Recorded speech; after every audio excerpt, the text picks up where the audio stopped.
Today's LEGO Fortnite Odyssey update was massive. We honestly have a lot to cover today, so let's start off with our bug fixes and then move into all of the brand new content and changes that were made into the game mode. As far as bug fixes go, they're continuing to work on HUD improvements on PC and consoles. They fixed an issue with shields having a low durability, resolved an issue where the glider doesn't properly deploy after jumping from the bus, fixed a small issue with the rune forge not unlocking, and the storm mushroom got increased damage. Upon loading in today, you're going to be greeted with a brand new menu that is going to cover a lot of the changes that were made during the update, which to me is a very cool feature considering if you're not somebody that's on Twitter, Reddit, or any social media platforms, they'll now tell you all of the changes that were made once you load into the game. And if you like getting all of your news and updates here, make sure that you guys are subscribed to the channel with notifications on, because this end of year is going to receive a lot more updates to LEGO Fortnite Odyssey,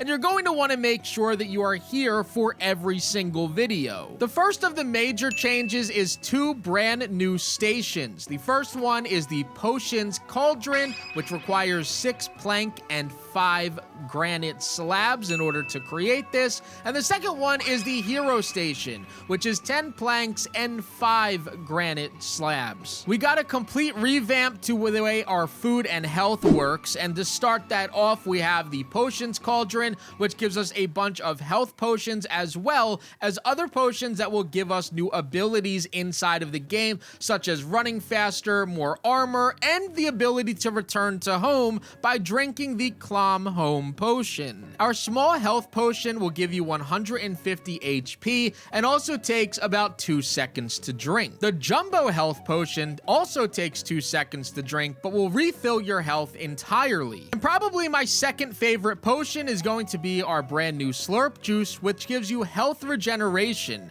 which is going to be 3 health points back every second for 15 minutes straight. Now, while showcasing that, I'm sure that you noticed the brand new UI that we have, starting off with our health bar in the bottom left, which goes exactly like what you have inside of Battle Royale. You also have your temperature gauge there and numbers next to your health bar to indicate what amount of health you actually have left, rather than just looking at the bar. When you open up your inventory, you now see brand new UI in here as well, starting off with your journal. Your map icon is going to be different. Not only do we have brand new quests, which we will cover later on as well, but we are also going to have changes to our codex, which has a brand new icon and a brand new spot inside of here, which is called Mastery, which is going to cover all of our heroes, and another section called Odyssey that says more mastery branches coming soon. To continue with the potions, as we continue through the update, we first have our speed potion.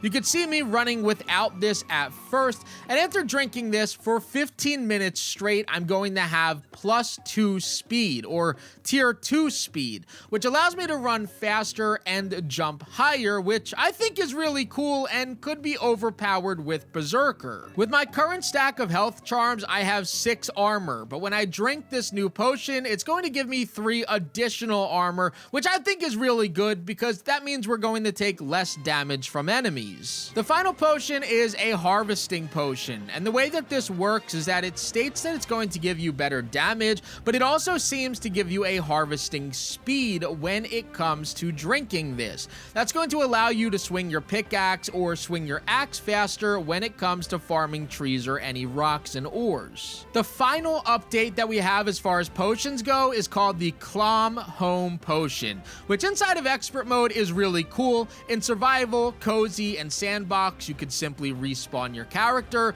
but drinking this is going to actually teleport you all the way back to your latest bed that you slept in. So if you're fighting the Storm King or you're out somebody and you're in trouble, you could drink this potion to return home. Maybe you voyage too far out and you don't have any type of bus station nearby. Again, you could drink this and return home. Hero weapons and abilities are next up as far as major changes that were added in. You can unlock the Bullseye Blade, the Trap Dodge Trinket by using granite slabs, as well as any type of Wolf Claw. You can also add in the passive equipment, which is then going to require at least one blast powder. Now you're going to have the same ingredients for every single weapon here and passive ability. I do want to go ahead and reiterate that this is completely optional to use. I know that not every single player that is playing Odyssey wants to use the hero equipment, so it is 100% optional for you to use anything here today. If you're going to use the hero changes, let's talk about everything that has to do with them.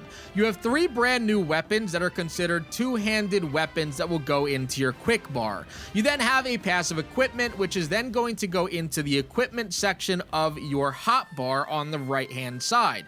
That will enable you to use the superpower version of these hero classes. We can learn more about this inside of the mastery section, because if you're using the weapons in here, they are very weak to start off, and you're going to need to use essence in order to upgrade these. So we could start off with an uncommon, upgrade to rare, and then all the way up to epic in order to get better abilities when it comes to these weapons. We also have the equipment that we enabled inside of our equipment slot that you could also upgrade using essence to max out your hero class. Now starting off, these are very weak, as I said earlier, and you are going to need to upgrade these, because using the Rift Ripper class, it feels like I'm doing no damage to a brute.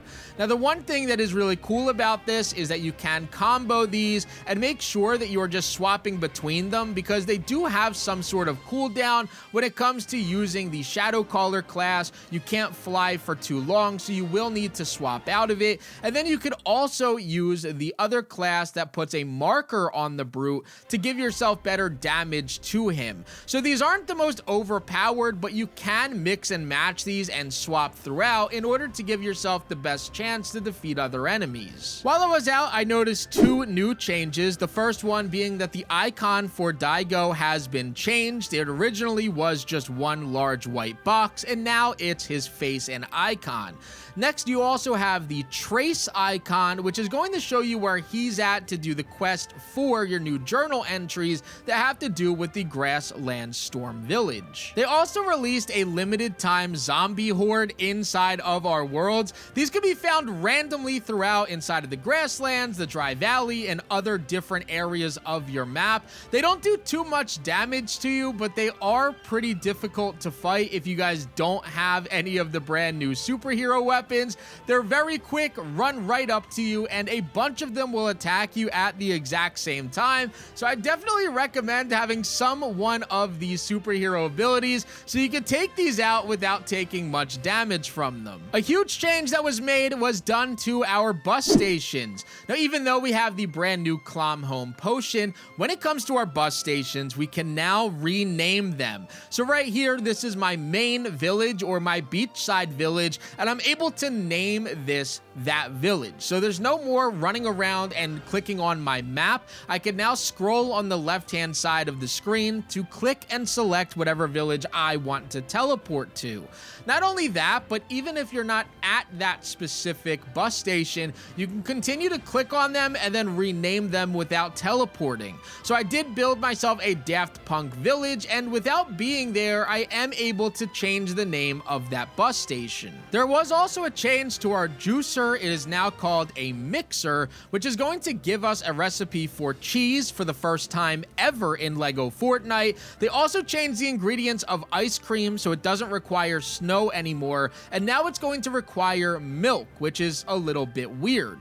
Something else that you're going to notice is that it no longer is giving us bait buckets. I'm not entirely sure that there are rarity to bait buckets anymore. We still do have rarity to the fishing rods, but I believe the change that was made to this is that the fishing rod is the only thing that matters when it comes to the bait buckets, and the rarity of a bucket doesn't actually matter. Now, our food items changed quite a bit, and it also means that our oven and grills have. All of the recipes are changed as far as the name of the items, and what happens when you eat these items has also changed. You can see that eating some of these pies will give us an increase to our max health and stamina. Some will give you better damage when it comes to your tools, increased movement speed, a better chance at critical chance attack hits, and so much more. So go through and click through these to figure out which one you think that you're going to like the most. If you're playing inside of expert mode, Butter Cake of Immortal is very good for boss fights, as it grants you the ability to revive yourself in the middle of action to avoid being eliminated. Now, while the oven is going to give you 40 health every single time that you eat one of those food items, the grill is going to give you 30 health, but in my opinion, more fun abilities when it comes to what you're eating. The roasted glow peppers will give you an aura of light. These sturdy toasted coconuts are going to give you an increase to your armor, and some of these are going to give increase to stamina, movement, heal you over time, and then things like the reflective smokefish, which give health to you from returned damage that you do. The vampiric items are going to give you health after you do damage to an enemy. The reflective is going to give the damage back after that. The robust glow burger is going to increase your max health and give you an aura of light, but by far the best food item is the flying fish sandwich, which when you eat this item is going to allow you to fly within village bounds for 15 minutes. So if you're somebody that doesn't have flying on, or you play expert mode where you can't possibly turn it on, you can now eat this fish and fly around anywhere that you want. You can sprint fly. Just as long as you're within your yellow village boundaries, you are able to fly. Once you leave that area, it'll go away and you could no longer enter into flight. Now, a lot of brand new journal entries released into the game as well. The Storm Survivor camp came from cozy mode, so these were already possible, just were not yet inside of expert. We also have a hero arrives and ringing the dinner bell, which is going to teach you about a lot of the changes that were made today. So make sure that you guys are going through and completing all of your journal entries, as sometimes they will give you rewards, like giving you some potions to help out while you guys are playing the brand new update. When it comes to finding and getting fast essence, still the best way is going to be farming inside of the Storm King area. What you want to do is enter into this area with the dual-wielded pistols when it comes to fighting these enemies, and have the Stormbane on there as well in order to do the fastest damage to these enemies. All that you want to do is fight the enemies and never hit the respawners. As long as this is the method that you use, they will continue to spawn in brand new enemies, and the Storm King shouldn't come out to fight you for a very long time. This allows you to farm the same group of enemies over and over again and stack thousands of essence, because they did raise it up to 5,000 total. Something else that's awesome about this is that while you're in here and you're farming the essence, if you ever do reach the maximum of 5,000 and you're still collecting essence, so that you don't waste it, you can go into the mastery and upgrade while you're still sitting inside of here. So unlike trying to upgrade your weapons, you can do everything from the main menu. Now, this was one of the bigger updates that we've had over the course of the last year. There was so much to try to cover, and it's definitely possible that I missed something, or there's some secret changes that we haven't seen just yet.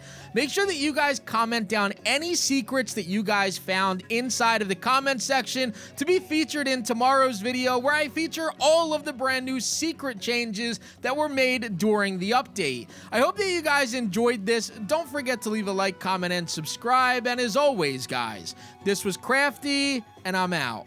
Peace. Help me reach 50,000 subscribers by pressing that sub button in the top right. And if you guys haven't already, check out that video in the top left. YouTube thinks that you'll like it a lot. Peace.